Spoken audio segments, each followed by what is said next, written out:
दोस्तों HCC यानी Hindustan construction company अपने Q2 के रिजल्ट डिस्क्लोज करती हैं। चलो देखते हैं सबसे पहले रेवेन्यू क्या निकल कर आता है। जो पिछले क्वार्टर में था वो था 1091 करोड़, पिछले साल था 1406 करोड़, अब गिरकर हो चुका है 960 crore. Year on year basis पर मैसिव गिरावट है, तो क्वार्टरी वाइज देखा जाए तो उसमें भी अच्छी खासी गिरावट है।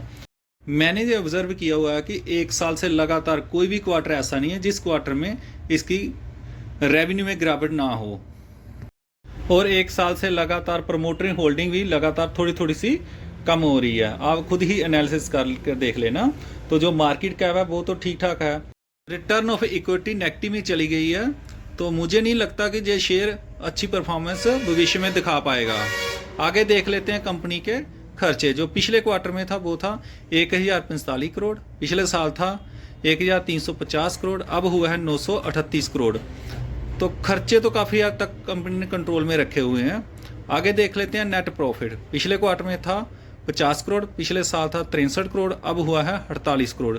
ईयर ऑन ईयर बेसिस पर देखा जाए तो उसमें 26% की लगभग गिरावट है, तो क्वार्टरी वाइज देखा जाए तो उसमें भी गिरावट है। जैसे रेवेन्यू में हर साल हर क्वार्टर में गिरावट दिखा रहा है, वैसे ही जे प्रॉफिट में भी हर साल और हर क्वार्टर में गिरावट दिखा रहा है। इस क्वार्टर में कंपनी को 5.5 करोड़ का लगभग टैक्स रिफंड हुआ, तब भी जे इसका प्रॉफिट बढ़ नहीं रहा। जो कि पिछले क्वार्टर में लगभग 22.5 करोड़ का टैक्स लगा था और पिछले साल 38.5 करोड़ का टैक्स रहा।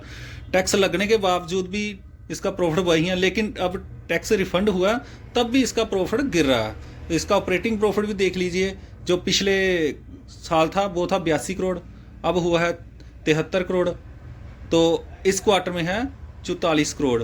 ईयर ऑन ईयर बेसिस पर देखा जाए तो उसमें भी लगभग 50% की गिरावट है। क्वार्टर वाइज देखा जाए तो उसमें भी अच्छी खासी गिरावट है। फाइनली देख लेते हैं ईपीएस। पिछले क्वार्टर में था 2.8, पिछले साल था 3.8, अब हुआ है 2.6। आई होप आपको वीडियो अच्छी लगी है। लाइक और सब्सक्राइब जरूर करें। Thank you.